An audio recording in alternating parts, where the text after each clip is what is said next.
हमारी सोसाइटी में जैसे ये बहुत एक मिथ बनी हुई है कि औरत ही का मसला है तो हमल नहीं हो रहा, और मर्द को इस तरह करते हैं कि नहीं, मर्द इज़ ऑलवेज। बांझपन का मैं आपको बताऊंगी बांझपन क्या होता है, ये क्यों होता है, इसकी क्या वजूहात। बेसिकली बांझपन इस चीज़ को कहते हैं कि अगर कोई कपल 1 साल तक इकट्ठे रहता है और उसके बावजूद भी उनके घर बांझपन की बहुत सी वजूहात हैं। एज का इस तरह से कि जैसे फ़ीमेल्स जो होती हैं वो 35 ईयर्स की एज उनकी होती है मैक्सिमम, उसके बाद उनकी फर्टिलिटी विंडो कम होती है। वेट ज़्यादा होने की वजह से हमारे जो अंडेदानियाँ हैं उन पे काफ़ी इफ़ेक्ट। अस्सलाम वालेकुम, मेरा नाम डॉक्टर अनम शबीर है और मैं इस वक्त गुरकी ट्रस्ट टीचिंग हॉस्पिटल में गायनी की ट्रेनिंग कर रही हूँ। आज मैं जिस टॉपिक पे बात करूँगी वो है बांझपन। बांझपन का मैं आपको बताऊँगी बांझपन क्या होता है, ये क्यों होता है, इसकी क्या वजूहात हैं और हमारी सोसाइटी में इसको कैसा समझा जाता है। बेसिकली बांझपन इस चीज़ को कहते हैं कि अगर कोई कपल 1 साल तक इकट्ठे रहता है और उसके बावजूद भी उनके घर औलाद नहीं होती या कि हमल नहीं ठहरता, तो इस चीज़ को कहते हैं बांझपन। जबकि बांझपन ये नहीं होता जिसको हम कंसीडर करें कि अगर कोई साथ नहीं रह रहे, अगर कोई बाहर के मुल्क है और उसकी बेगम यहाँ पे हैं, तो वो ये उसके घर वाले सोचें कि शादी को 2 साल हो गए हैं या 3 साल हो गए हैं तो उनको औलाद नहीं हो रही, तो ये बांझपन है। ये बांझपन हरगिज़ भी नहीं है। बांझपन का मतलब ही ये कि अगर आप 1 साल तक इकट्ठे रहते हो और फिर भी आपको औलाद नहीं हो रही, तो उसको हम लेते हैं कि ये बांझपन है। बांझपन की बहुत सी वजूहात हैं, जिसमें से अगर हम 100% में से परसेंटेज निकालें तो उसमें 40% जो होता है वो फ़ीमेल की तरफ से होता है, मतलब औरत के किसी मसाइल की वजह से होता है। 40% जो मसले होते हैं वो मर्दों में होते हैं और 20% मसले ऐसे होते हैं जो कि अनडायग्नोज्ड होते हैं, ठीक है, उनका नहीं पता होता, जिसको हम कह सकते हैं कि कुदरती तौर पे हमल नहीं हो रहा। अब जैसे कि मैंने बात की है कि 40% औरतों में मसले हो सकते हैं जिसकी वजह से बांझपन होता है। अब ये मसाइल क्या होते हैं, इसमें एक फैक्टर देखा जाए तो सबसे पहले हम देखेंगे एज बहुत मैटर करती है आपकी फर्टिलिटी पे।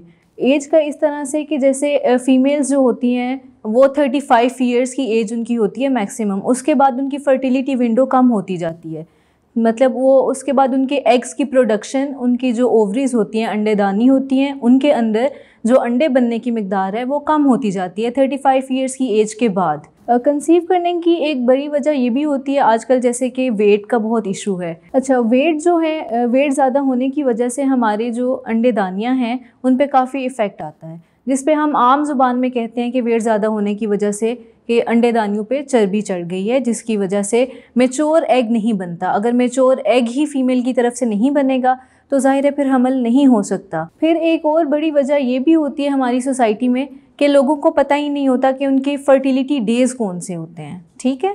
अब जैसे कि हमारा एक मेंस्ट्रुअल साइकिल है, जो कुदरती तौर पे एक हमारा मेंस्ट्रुअल साइकिल बना हुआ है, वो होता है हमारा 28 डेज़ का एक साइकिल है, जिसमें से हमारे 7 डेज़ या कुछ को 5 डेज़ जो होता है वो पीरियड्स होते हैं और उसके बाद का उनका डिफरेंट फेजेस डिवाइड हुए होती है मेंस्ट्रुअल साइकिल की। इनमें से अगर देखा जाए तो फर्टिलिटी विंडो कौन सी होती है, फर्टिलिटी विंडो का मोस्टली हमारी पॉपुलेशन में नहीं पता होता कि फ़र्टिलिटी विंडो क्या है। फर्टिलिटी विंडो है कि अगर आपको पीरियड्स हुए हैं और पीरियड्स के ख़त्म होने के दिन से लेके अगले 10 दिन तक आप अगर मुसलसल मिल रहे हैं तो उसमें बहुत चांसेस होते हैं कि आपको हमल ठहर जाए। उन डेज़ में एग जो होता है वो प्रोड्यूस होता है, एग जो ओवरीज से निकलता है उसको कहते हैं ओव्यूलेशन होना। तो इस अमल में बहुत चांसेस होते हैं कि इन डेज़ के अंदर जो आपको हमल ठहर जाए।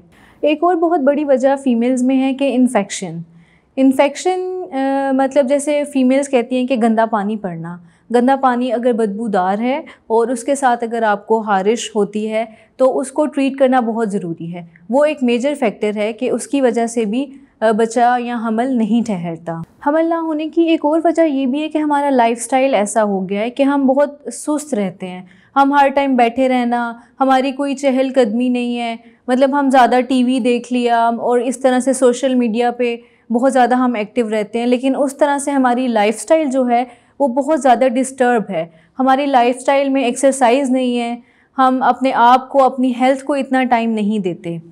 तो एक्सरसाइज होना बहुत ज़रूरी है, हमें डेली वर्जिश करनी चाहिए, वर्जिश करने से भी क्या हमारे हार्मोन्स जो हैं वो एक्टिवेट होते हैं और हार्मोन्स का मेजर रोल है कंसीव करने में। अब जैसे कि 40% बात हो गई औरतों की कि औरतों में 40% मसाइल होते हैं, तो उसी तरह 40% मसाइल होते हैं मर्दों में भी। ठीक है, हमारी सोसाइटी में जैसे ये बहुत एक मिथ बनी हुई है कि औरत ही का मसला है तो हमल नहीं हो रहा, और मर्द को इस तरह करते हैं कि नहीं मर्द इज़ ऑलवेज़ परफेक्ट, लेकिन ऐसा नहीं है। 40% अगर औरतों की तरफ से मसले हैं तो 40% मसले मर्दों की तरफ से भी हैं।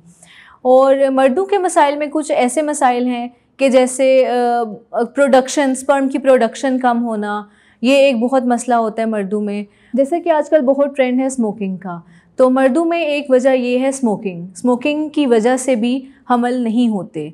Smoking is very dangerous. कोई भी नशा आवर जो अद्वियात हैं वो लेने की वजह से आपके जो बच्चे पैदा करने की सलाहियत है वो ख़त्म हो जाती है। ख़त्म इन अ सेंस के मतलब वो कम हो जाती है, और वो इसी सूरत में ठीक हो सकती है अगर आप स्मोकिंग छोड़ें, या आप अगर कोई एडिक्शन है आपको किसी चीज़ की तो आप वो एडिक्शन कम करें।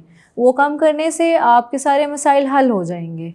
मर्दों में एक और वजह होती है तिबी मसाइल का होना। तिबी मसाइल में जैसे कि आ जाते हैं शुगर, ब्लड प्रेशर, कोलेस्ट्रोल का ज़्यादा होना, टीबी, दमा या इस तरह की कोई भी ऐसे अमराज अगर किसी को हैं तो उसकी वजह से भी फर्टिलिटी काफ़ी डिस्टर्ब हो जाती है, उसकी वजह से भी हमल नहीं ठहरते। जैसे कि मैं पहले बात कर चुकी हूँ कि 40% औरतों के मसाइल होते हैं, 40% मर्दों की तरफ से मसाइल होते हैं, और 20% ऐसे कुछ हमारे सामने केसेस आते हैं जो कि बिल्कुल अनएक्सप्लेन्ड होते हैं। उनके कोई ना मर्द की तरफ से मसला होता है ना औरत की तरफ से मसला होता है, लेकिन फिर भी उन कपल्स को हमल नहीं ठहरता, जिसकी कोई वजह नहीं नज़र आई अभी तक भी, जिसको हम फिर एंड पे यही कह सकते हैं कि कुदरती तौर पे हमल नहीं हो रहा। अब जैसे कि मैंने आपको सारी वजूहात बता दी हैं, तो अगर किसी में कोई ऐसे फ़ीमेल्स में इशू हैं तो अपने इश्यूज़ पहले करेक्ट करें, अगर मेल में इश्यूज़ हैं तो वो अपने इश्यूज़ करेक्ट करें। स्मोकिंग छोड़ें, अल्कोहल अगर ड्रिंकिंग की है हैबिट तो वो छोड़ें, या कोई और मर्ज़ है तो उसका पहले इलाज किया जाए। आजकल की मेडिकल टेक्नोलॉजी तो बहुत ज़्यादा वास्ट हो चुकी है,